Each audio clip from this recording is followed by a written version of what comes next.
اب آگے سماعت فرمائیں۔ حضرت ابو سعید خدری رضی اللہ تعالیٰ عنہ سے روایت ہے کہ نبی اکرم صلی اللہ علیہ وسلم نے فرمایا، غور سے سنیے، جس مسلمان نے کسی مسلمان کو کپڑا پہنایا جبکہ وہ ننگا تھا، یعنی اس کے پاس پہننے کے لیے کپڑے نہیں تھے، تو اللہ اسے جنت کے سبز کپڑے پہنائے گا۔ ہم یہ سمجھتے ہیں کہ ننگے کو کپڑے پہنا کر، توجہ چاہوں گا جملے پر، آج کے بعد اپنی سوچ درست کر لو، ہم یہ سمجھتے ہیں کسی ننگے کو کپڑے پہنا کر ہم نے اس پر احسان کیا، نہیں، اس ننگے کا ہم پر احسان کہ اس نے ہمارا کپڑا قبول کر لیا، جس کے عوض پہ اللہ ہمیں جنت کا لباس عطا فرمائے گا۔ تو احسان ہمارا نہیں، احسان غریب کا ہے، احسان غریب کا ہے۔ اگر اسے کپڑا پہنانے کا موقع نہ ملتا تو اللہ ہمیں جنت میں سب لباس کہاں سے عطا فرماتا۔ اسی طریقے سے آقا کریم صلی اللہ علیہ وسلم نے ارشاد فرمایا، اور جس مسلمان نے کسی مسلمان کو کھلایا جبکہ وہ بھوکا تھا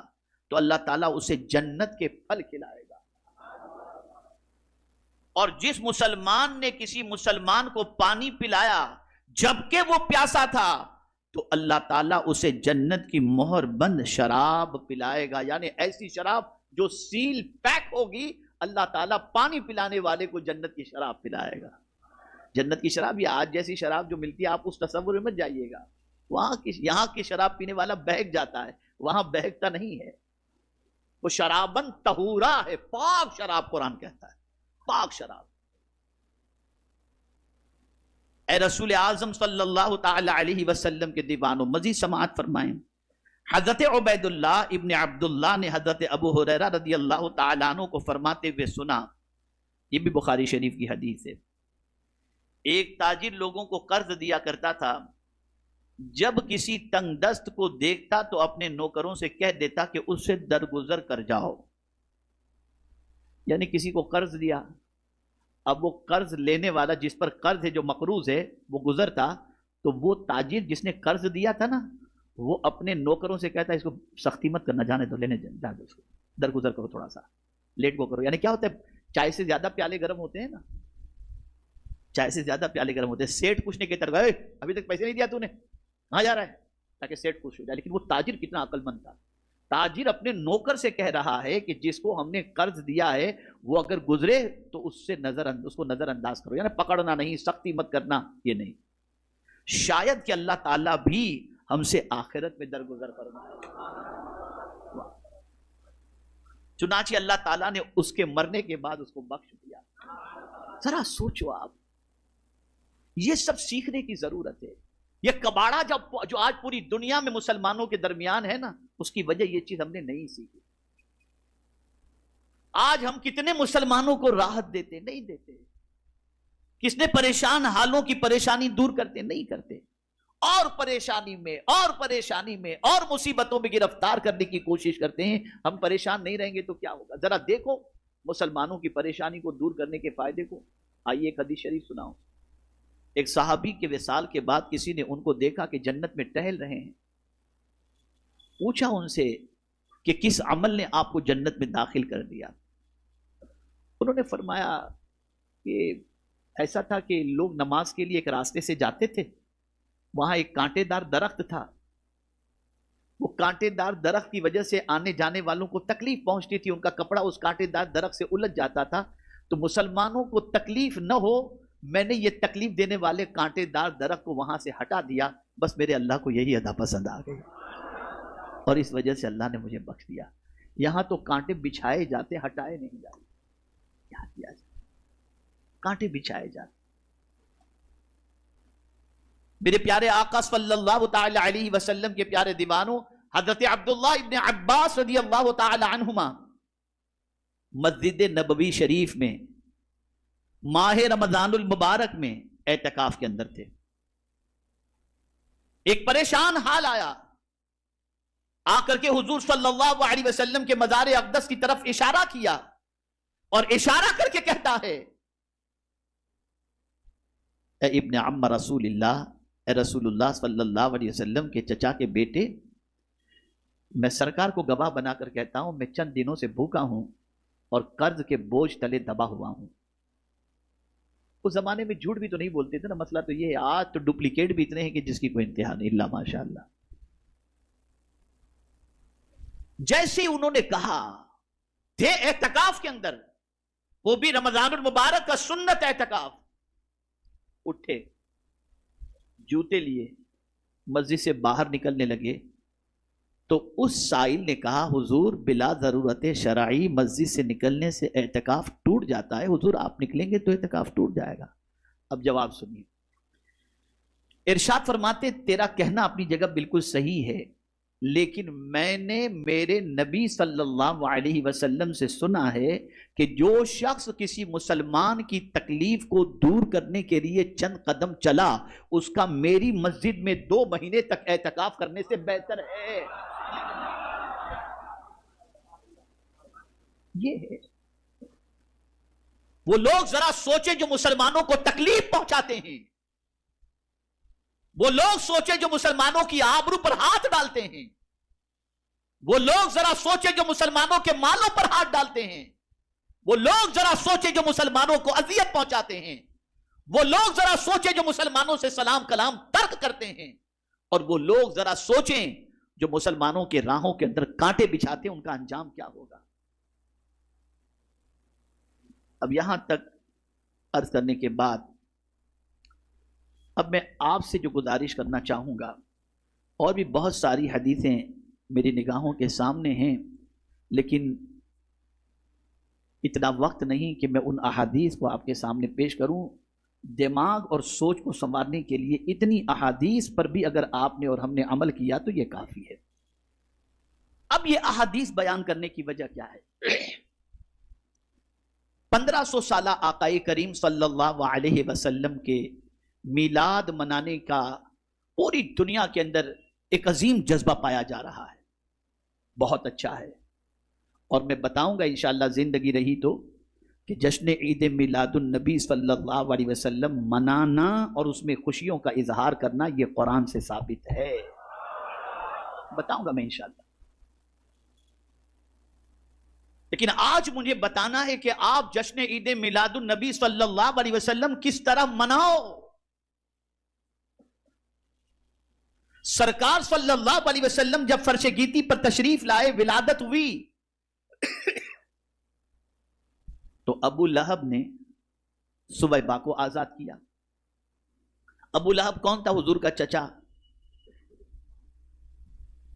اسے اطلاع دی گئی کہ تمہارے بھائی عبداللہ کے گھر محمد نام کے بیٹے کا جنم ہوا ہے. ابو لہب نے جس لونڈی نے خبر دی تھی اسے آزاد کر دیا.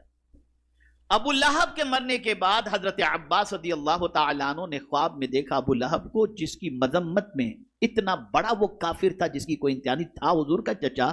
لیکن اتنا بڑا کافر تھا کہ اس کی مذمت میں پوری سورت قرآن شریف میں نازل ہوئی. لیکن ابو لہب کے بھائی حضرت عباس رضی اللہ تعالیٰ عنہ نے جب خواب میں دیکھا تو ابو لہب کو برے حال میں دیکھا. پوچھا کیا حال ہے؟ کہا تم لوگوں سے بکھر کر جدا ہو کر کوئی اچھی حالت میں نہیں, البتہ مجھے پیر کے دن عذاب کے اندر راحت دی جاتی ہے, اس لیے کہ محمد کی خوشی میں نے سویبہ کو آزاد کر دیا.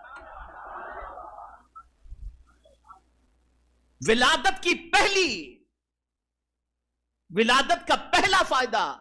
حضرت سویبہ کو نصیب ہوا کہ اسے ابو لہب کی غلامی سے آزادی نصیب ہوئی. یہاں سے یہ بات سمجھ میں آئی کہ ہم بھی حضور صلی اللہ علیہ وسلم کی میلاد پاک اس طریقے سے منائیں کہ مسلمانوں کے اندر جو قرض میں ڈوبے ہوئے ہیں ان میں سے جتنوں کا قرض ہم ادا کر کے ان کو آزاد کر سکتے ہیں وہ آزاد کرائیں. حضور خوش ہوں گے. اگر حضور کے کسی امتی کی تکلیف ہم نے دور کر دی, میں یقین کے ساتھ کہتا ہوں مصطفیٰ جان رحمت ہماری تکلیفوں کو دور فرما دیں گے اور وہ خوش ہوں گے. تو پہلا کام تلاش کرو کون قرض کے بوجھ تلے دبا ہوا ہے, اپنی اپنی بساط کے مطابق کرو کوشش. خاص طور پر سرمایہ داروں سے گزارش کروں گا کہ اس طرح سے حضور صلی اللہ علیہ وسلم کا بھی میلاد مناؤ کہ جو قرض کے بوجھ تلے دبے ہیں انہیں قرض سے چھٹکارا دلاؤ, جو بے روزگار ہیں ان کے لیے اسباب رزق مہیا کرو, جو بغیر مکانات کے ہیں ان کے لیے مکان بنا کر کے دو, جو تعلیم کے لیے پیسوں کے سلسلے میں پریشان ہیں ان کے لیے آپ انتظام کرو، جو علاج و معالجے کے لیے رقم کے ضرورت مند ہیں آپ اس کا انتظام کرو۔ مطلب یہ ہے کہ اس طرح سے سرکار کی آمد کی خوشی مناؤ کہ حضور کی امت کی جتنی تکلیفیں دور کر سکتے ہو اتنی تکلیف دور کرو، حضور خوش ہو جائیں گے اس سے۔ اس کا مطلب یہ نہیں کہ آپ لائٹنگ نہ کرو، آپ جلوس نہ نکالو، میلاد شریف نہ کرو، کھانا نہ کھلاؤ، یہ سب کرو، لیکن اس کے ساتھ ساتھ یہ بھی کرو، یہ بھی کرو آپ۔ اور یہ وہ کام ہے جو حضور کو خوش کر دیتا ہے۔ میں حدیث سے آپ کو سمجھاؤں کہ حضور صلی اللہ علیہ وسلم کی امت کا بھلا چاہنے سے حضور کتنے خوش ہوتے ہیں۔ حضرت جبریل امین علیہ الصلاۃ والتسلیم شب معراج سدرۃ المنتہا پر رک گئے، یہ ان کا آخری ڈیسٹینیشن، فائنل ڈیسٹینیشن، وہاں سے آگے نہ کبھی گئے ہیں نہ کبھی جا سکتے ہیں۔ سرکار نے فرمایا حل لک حاجۃ یا جبریل، اے جبریل کوئی تیری کوئی تمنا ہے تو بیان کر۔ میں آپ سے ایک سوال پوچھتا ہوں، ایسا غریب فاقہ مست انسان جو کبھی اجمیر بھی جانے کی طاقت نہ رکھتا ہو، اور اس سے اگر کوئی ایسا کہہ دے کہ تمہیں کہیں جانا ہو تو کوئی تمنا ہو تو بیان کرو، وہ ڈر ڈر کے سوچ سوچ کے پھر کہہ دے گا مجھے مدینہ جانا ہے نا، مدینہ جانا۔ تو جو جہاں نہیں گیا وہاں جانے کی آرزو بیان کرے گا۔ اب حضور صلی اللہ علیہ وسلم لامکاں کی سیر کو جا رہے ہیں، جبریل نے سب کچھ دیکھ لیا لیکن لامکاں کی سیر نہیں کی۔ اب حضور پوچھتے ہیں جبریل کوئی تمنا ہو تو بیان کرو، کہہ سکتے تھے کہ حضور مجھے اپنے ساتھ لے چلیے، لیکن قربان جائیے یہ کہنے سے ان کی مراد تو ہو سکتا ہے پوری ہو جائے، لیکن حضور کو ان کو خوش کرنا تھا، تو یہ کہنے سے شاید حضور راضی ہوں نہ راضی ہوں یہ ایک الگ چیز ہے، لیکن انہوں نے یہ نہیں کہا۔ انہوں نے کیا کہا؟ ہاں حضور میری ایک تمنا ہے، توجہ چاہوں گا، ہاں میری ایک تمنا ہے، آپ کی امت جب پل صراط سے گزرے تو میں اپنے پر بچھا دوں تاکہ آپ کی امت کو تکلیف نہ ہو، امت میرے پر سے ہوتے ہوئے پل صراط سے گزر جائے۔ اے جبریل تمہیں یہ شعور کس نے دیا؟ تو جواب ملے گا ہم نے ولادت کے وقت حضور کو دیکھا کہ حضور تشریف لائے تو امت ہی کی فکر حضور کو ستا رہی تھی، تو اب حضور کو خوش کرنا ہے تو حضور کی امت کا بھلا چاہو، حضور راضی ہو جائیں گے۔ یہ شعور تھا ان کے اندر۔ یہاں تکلیف پہنچا کر کے آدمی سمجھتا ہے کہ حضور خوش ہے، سلام تک نہیں کرتے، بعد ایسے نکلو ادھر راستے سے تو وہ سنی بھی سمجھنے کو تیار نہیں، سلام بھی نہیں کر سمجھتے ہیں اس سے حضور خوش ہوتا ہے۔ اللہ باللہ، پتہ نہیں کہاں سے سیکھا ان لوگوں نے اور کیا سیکھا ہے۔ تو کہنے کا مقصد یہ ہے کہ اللہ کے رسول صلی اللہ علیہ وسلم کو راضی کرنا ہے تو حضور کی امت کا بھلا چاہو، خوب شان و شوکت کے ساتھ،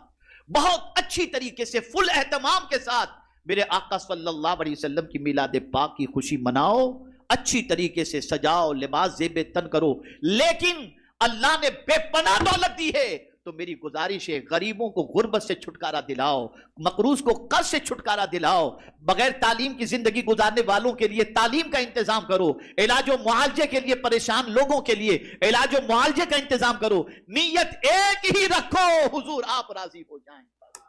آپ راضی۔ میں امید کرتا ہوں کہ انشاءاللہ دنیا میں جہاں کہیں بھی لوگ میری اس آواز کو سن رہے ہوں گے اور اللہ نے انہیں نوازا ہے تو وہ اپنی بساط بھر میں کوانٹٹی نہیں بتاتا، 15 گھر بنا دینا، 20 گھر بنا دینا، لیکن جس کی جتنی تعداد اور جتنی کیپیسٹی ہو وہ بنائے، اس کو وہ کرے، بنائے گھر۔ لو میرے آقا کی میلاد کی خوشی میں یہ گھر تم کو میں تحفے میں دے رہا ہوں،